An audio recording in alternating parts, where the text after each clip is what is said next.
កម្ពុជាតាមរយៈក្រសួងការបរទេសបានប្រកាសតវ៉ាជាផ្លូវការប្រឆាំងនឹងការដាក់កុងតឺន័រចំនួន3នៅថ្ងៃទី3កុម្ភៈម្សិលមិញដោយកងកម្លាំងប្រដាប់អាវុធថៃនៅក្នុងភូមិអានសេះស្រុកជាំក្សានខេត្តព្រះវិហារដែលសកម្មភាពនេះបានរារាំងដល់ការចូលទៅកាន់ច្រកព្រំដែនអន្តរជាតិអានសេះក្រសួងការបរទេសកម្ពុជាចាត់ទុកការដាក់កុងតឺន័ររបស់យោធាថៃបែបនេះជាការរំលោភបំពានលើអធិបតេយ្យនិងបូរណភាពទឹកដីរបស់កម្ពុជានិងអាចធ្វើឲ្យមានការផ្លាស់ប្ដូរបរិយាកាសសន្តិសុខនៅក្នុងនិងជុំវិញតំបន់ស៊ីវិល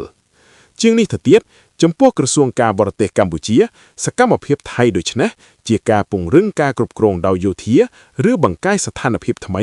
នៅលើទីតាំងជាក់ស្ដែងដែលធ្វើឲ្យប៉ះពាល់ដល់កិច្ចខិតខំប្រឹងប្រែងក្នុងការកាត់បន្ថយភាពតានតឹងនិងរារាំងដល់ការវិលត្រឡប់ដោយសុវត្ថិភាពរបស់ប្រជាជនស៊ីវិលកម្ពុជាទៅកាន់ផ្ទះសម្បែងនិងទ្រព្យសម្បត្តិរបស់ពួកគេ